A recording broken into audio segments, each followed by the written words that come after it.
नमस्कार, आप देख रहे हैं इंडिया सावधान न्यूज और मैं हूं आपके साथ मानवी ठाकुर। शुरुआत करते हैं आज की खास खबरों के साथ।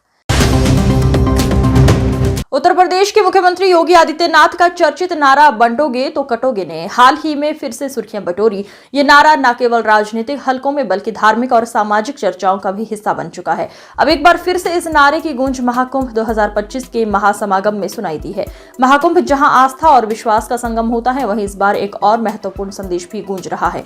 महामंडलेश्वर स्वामी रूपेंद्र प्रकाश जी महाराज ने महाकुंभ के दौरान सीएम योगी आदित्यनाथ के इस नारे का जिक्र किया और हिंदुओं को एक बार फिर जागरूक किया। महामंडलेश्वर स्वामी रूपेंद्र प्रकाश जी के रथ पर लगे बंटोगे तो कटोगे के पोस्टर ने लोगों का ध्यान आकर्षित किया और इस नारे के महत्व को एक नए दृष्टिकोण से प्रस्तुत किया। स्वामी जी ने इसे एक चेतावनी के रूप में रखा, जिससे ये संदेश स्पष्ट होता है कि हिंदू समाज को अपनी एकता बनाए रखने की आवश्यकता है। स्वामी रूपेंद्र प्रकाश जी का ये संदेश केवल महाकुंभ के पवित्र स्थल पर ही नहीं बल्कि समाज के हर कोने में गूंज रहा है। ये नारा हमें याद दिलाता है कि समाज में भाईचारा और एकता बनाए रखना कितना महत्वपूर्ण है, ताकि किसी भी प्रकार के विघटन से हम बच सके। आध्यात्मिक और धार्मिक मेला है। एक प्रकार से ये विश्व की एक धरोहर के रूप में स्थापित हो जाएगा। बहुत बड़ा संदेश, हिंदू सब संगठित रहे, शक्तिशाली रहे। हिंदू बटेगा तो कटेगा। आज हिंदुओं को संगठित होने का संदेश हम देते हैं।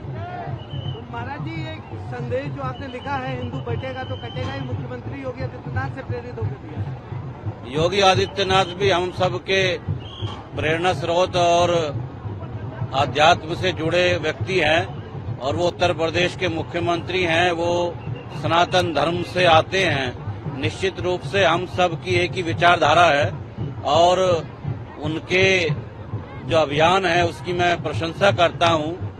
वो उत्तर प्रदेश के आज मुख्यमंत्री हैं। इसके लिए मैं जो उन्होंने बहुत ही भव्य और दिव्य कुंभ का आयोजन में उनकी जो बड़ी भागीदारी है, जो दिन रात इतनी बार कोई मुख्यमंत्री मेले के व्यवस्था के लिए नहीं आया जितनी बार उन्होंने चिंता की, मैं योगी आदित्यनाथ जी को बधाई देता हूं। और निश्चित रूप से हिंदू उनके नाम पर, उनके कहने पर आज संगठित है, ये बहुत बड़ी बात है। तो क्या ये महाकुंभ जो है हिंदुओं को एकजुट करने का काम करेगा? निश्चित रूप से हिंदुओं के लिए एक संदेश है।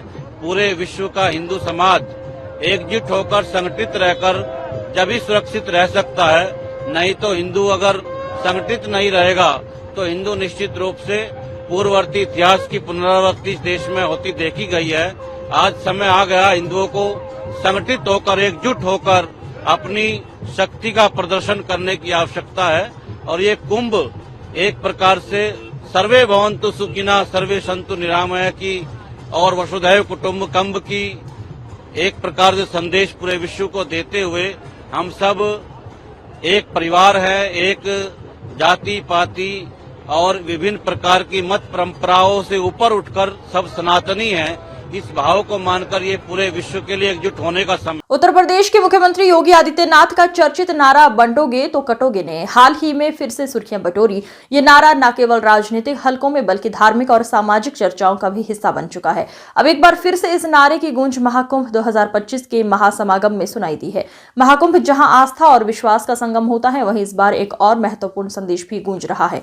महामंडलेश्वर स्वामी रूपेंद्र प्रकाश जी महाराज ने महाकुंभ के दौरान सीएम योगी आदित्यनाथ के इस नारे का जिक्र किया और हिंदुओं को एक बार फिर जागरूक किया। महामंडलेश्वर स्वामी रूपेंद्र प्रकाश जी के रथ पर लगे बंटोगे तो कटोगे के पोस्टर ने लोगों का ध्यान आकर्षित किया और इस नारे के महत्व को एक नए दृष्टिकोण से प्रस्तुत किया।